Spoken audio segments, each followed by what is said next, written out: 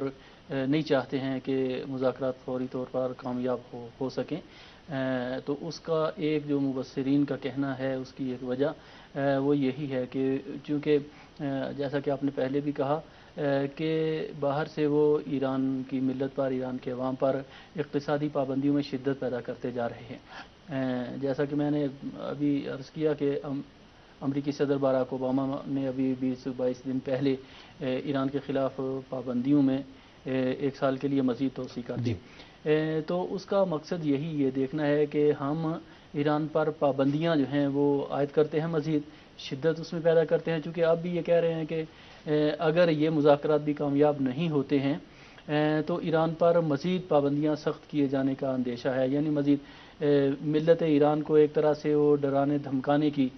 کوشش کر رہے ہیں اور یہ تاثر دے رہے ہیں کہ اگر یہ مذاکرات کامیاب نہیں ہوتے ہیں تو ممکن ہے کہ ایران پر مزید اقتصادی پابندیاں لگ جائیں۔ اس طرح وہ چاہتے ہیں کہ مثلا اب آئندہ مذاکرات جو ہیں،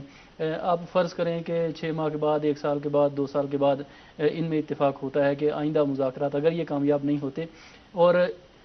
مذاکرات جاری رکھنے پر اگر اتفاق کرتے ہیں اور 1 سال کے بعد یا 6 ماہ کے بعد کرتے ہیں، تو اس دوران وہ یہ کریں گے کہ ایران کے خلاف مزید پابندیاں سخت کر دیں۔ اس سے یہ مقصد حاصل کرنا چاہتے ہیں کہ ملت ایران جس پر بذام ان کے اپنے بقول یا بذام خویش ان کے کہ ملت ایران اقتصادی طور پر جو ہے وہ مشکلات میں گرفتار ہو جائے گی اور وہ اپنی حکومت کے خلاف، اپنے اسلامی نظام کے خلاف اٹھ کھڑے ہوں گے، یا ان کے اندر جو ہیں وہ حکومت کے خلاف جو ہیں وہ جذبات جو ہیں وہ پیدا ہوں گے۔ تو اس طرح وہ چاہتے یہ ہیں کہ حکومت اور عوام کو ایک دوسرے کے آمنے سامنے کر کے تو وہ مقصد کے جو وہ دوسرے میدانوں میں حاصل نہیں کر سکے ہیں وہ اس میدان میں حاصل کریں۔ لیکن جیسا کہ ہم نے ملت ایران کی تاریخ میں دیکھا ہے،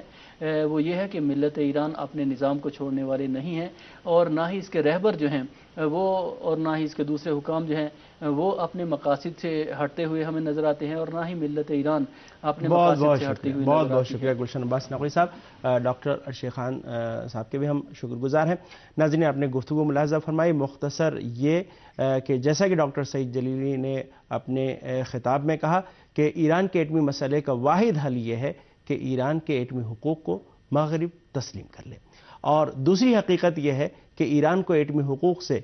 پسپا نہیں کیا جا سکتا، اس کے لیے مغرب چاہے جتنے حربے آزما لے، جیسا کہ اب تک ثابت ہوتا رہا ہے۔ اسی کے ساتھ اگلی ملاقات اور اگلے پروگرام تک آپ سے اجازت چاہتے ہیں۔ خدا حافظ۔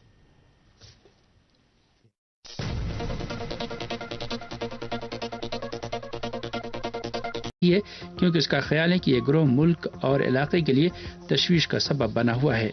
عراقی وزیراعظم نے گزشتہ 3 اشروں کے دوران عراق میں اس دہشت گرد گروہ کے جرائم اور مظالم کی جانب اشارہ کرتے ہوئے اس امید کا اظہار کیا کہ عالمی برادری کی مدد سے عراق سے اس گروہ کے تمام عناصر کے نکالے جانے کا راستہ ہموار ہو جائے گا۔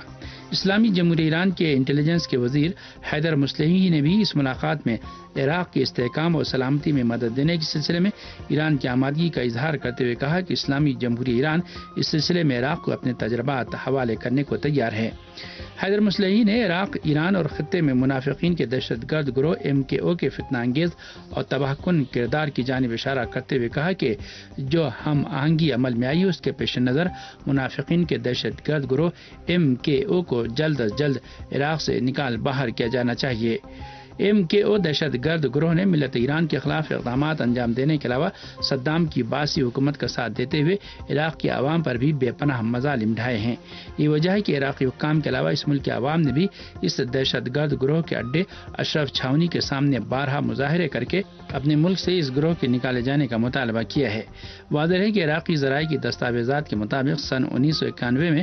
عوامی قیام کو کچلنے کے لیے صدام حکومت اور منافقین کے دہشت گرد گروہ MKO نے مل کر ہزاروں عراقی شہریوں کو موت کی کوشش کر رہے ہیں۔ شام کی صورتحال سے بھی اس بات کو بخوبی محسوس کیا جا سکتا ہے کہ اس ملک کے عوام اور حکومت ملک کے اندرونی بحران کو اسرائیل اور اس کی حامی مغربی حکومتوں کی مداخلت پسندانہ اقدامات کا نتیجہ سمجھتے ہیں اور شام کے خلاف اسرائیل کی تازہ اشتعال انگیزیوں کو ایک ہی سکے کا دوسرا رخ قرار دیتے ہوئے اپنے موقف پر ڈٹے رہنے کا عزم رکھتے ہیں۔ شام کے خلاف اسرائیل کے اقدامات عالمی قوانین کی بھی کھلی خلاف ورزی ہیں، جس پر اقوام متحدہ اور خاص طور پر سلامتی کونسل سمیت دیگر عالمی اداروں کی جانب سے رد عمل کا اظہار ضروری ہو گیا ہے۔ اسرائیل کے جارحانہ اور جنگ کو ہوا دینے والے اقدامات کے مقابلے میں عالمی برادری کے ہر قسم کے اعتدال کے نتیجہ مشرق وسطی میں ایک اور جنگ کا پیش خیمہ ثابت ہو سکتا ہے، جس کے عالمی امن کے لیے خطرناک نتائج برآمد ہوں گے۔ ناظرین، عراق کی نوری مالکی حکومت نے اپنی سرزمین سے دہشت گرد تنظیم MKO کو فوری طور پر باہر نکالنے پر زور دیا ہے۔ ملاحظہ فرمائیے ہمارا یہ تبصرہ۔ عراق کے وزیراعظم نوری مالکی نے ایک بار پھر اپنے ملک سے منافقین کے دہشت گرد گروہ MKO کے نکل جانے کی ضرورت پر زور دیا ہے۔ عراقی وزیراعظم نوری مالکی نے بغداد میں اسلامی جمہوریہ ایران کے انٹیلیجنس کے وزیر حیدر مسلحی سے ملاقات کے دوران کہا کہ عراق کی حکومت مستقبل قریب میں عراق سے منافقین کے دہشت گرد گروہ MKO کے تمام عناصر کے نکالے جانے کا جائزہ لے رہی ہے۔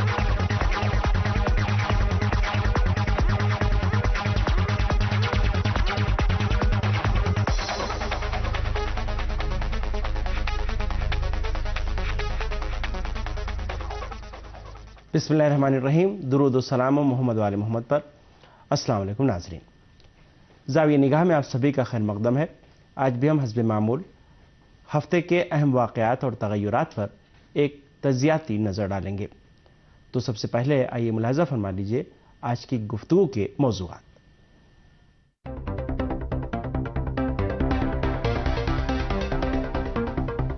شام کے خلاف اسرائیل کے اشتعال انگیز اقدامات،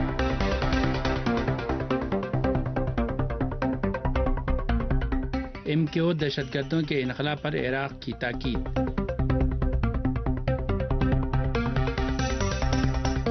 پاکستان کے پارلیمانی انتخابات اور مذہبی جماعتیں، مالی بحران اور برطانوی شاہی خاندان کے اخراجات،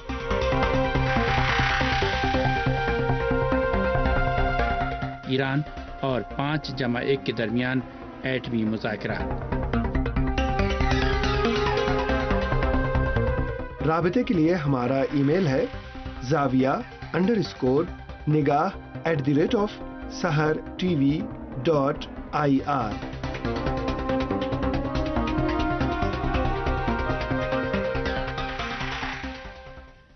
ناظرین، اسرائیلی ٹینکوں نے شام کی سرزمین پر جارحیت کی ہے۔ شام اس وقت بحران سے دوچار ہے اور حالات کا فائدہ اٹھانے کی اسرائیل بھرپور کوشش کر رہا ہے۔ ملاحظہ فرمائیے ہمارا یہ تبصرہ۔ شام کے خلاف اسرائیل کے جنگجویانہ اقدامات کی خبریں مسلسل موصول ہو رہی ہیں اور اسرائیلی ٹینکوں نے گزشتہ دنوں شام کی سرزمین کو اپنی جارحیت کا نشانہ بھی بنایا۔ صہیونی حکومت نے حالیہ چند مہینوں کے دوران اپنی غاصبانہ پالیسیوں کو جاری رکھتے ہوئے شام کے خلاف اپنے فوجی اقدامات میں مزید شدت پیدا کر دی ہے۔ سیاسی ماہرین شام کے خلاف اسرائیل کے جارحانہ اور اشتعال انگیز اقدامات کو خطے کے ملکوں کے خلاف اس کے دیرینہ اور ناپاک عزائم کا تسلسل قرار دے رہے ہیں۔ اسی پالیسی کے تحت شام کو ایک عرصے سے اسرائیل کی توسیع پسندی کا سامنا ہے اور اسرائیل نے 1967 کی عرب اسرائیل جنگ کے دوران شام کے بعض علاقوں پر قبضہ کر لیا تھا، جو تاحال جاری ہے۔ اسرائیل نے اسی پر اکتفا نہیں کیا بلکہ وہ شام کے حوالے سے اپنی توسیع پسندانہ پالیسیوں کو آگے بڑھانے کا کوئی بھی موقع ہاتھ سے جانے نہیں دیتا اور اس کی پوری کوشش رہتی ہے کہ کسی بھی طور شام کو تحریک مزاحمت کے محور سے باہر کیا جائے۔ اسی سازش کے تحت مارچ 2011 میں شام میں بدامنی شروع ہوتے ہی اسرائیل اور اس کے مغربی حامیوں نے شامی عوام کے احتجاج سے ناجائز فائدہ اٹھاتے ہوئے دہشت گردوں کی لاجسٹک سپورٹ کے ذریعے اس ملک میں بدامنی کو بڑھاوا دیا۔ شام کو اندرونی مسائل اور مشکلات میں الجھانے کی کوششوں کے ساتھ ساتھ کیے جانے والے اسرائیلی فوجی اقدامات نے اس بات میں شک و شبہ کی کوئی گنجائش نہیں چھوڑی کہ شام کو غاصب صہیونی حکومت اور اس کے حامی مغربی ملکوں کی جانب سے ایک خطرناک سازش کوشش کا سامنا ہے۔ شام کے خلاف ساری فتنہ پروری کا واحد مقصد اسے کمزور کرنا اور خطے میں اسرائیل کی غاصبانہ اور مغربی ملکوں کی تسلط پسندانہ پالیسیوں کو آگے بڑھانا ہے۔ دوسرے یہ کہ صہیونی حکومت شام کے خلاف مہم جوئی اور جنگی صورتحال پیدا کر کے کافی حد تک اپنے اندرونی مسائل سے چھٹکارا حاصل کرنے کی بھی کوشش کر رہی ہے۔ حالیہ مہینوں کے دوران شام کے خلاف اسرائیل کے جارحانہ اقدامات در حقیقت اندرونی صورتحال سے رائے عامہ کی توجہ ہٹانے کے لیے جنگ کا ماحول پیدا کرنے کا ایک حربہ ہے۔ اس پس منظر میں اکثر سیاسی ماہرین کا خیال ہے کہ صہیونی حکومت کے موجودہ وزیر اعظم بنیامین نیتن یاہو کے نئے دور حکومت میں بھی شام کے خلاف اسرائیل کی اشتعال انگیزیوں کا سلسلہ پوری شدت کے ساتھ جاری رہے گا۔ اپنے ملک کے خلاف اسرائیل کے حملے اور فوجی اقدامات پر شامی عوام کا رد عمل اس بات کی نشاندہی کرتا ہے کہ شام کے عوام پوری ہوشیاری کے ساتھ اسرائیل کے خلاف مزاحمت کو جاری رکھتے ہوئے اس کی تمام تر سازشوں کو ناکام بنانے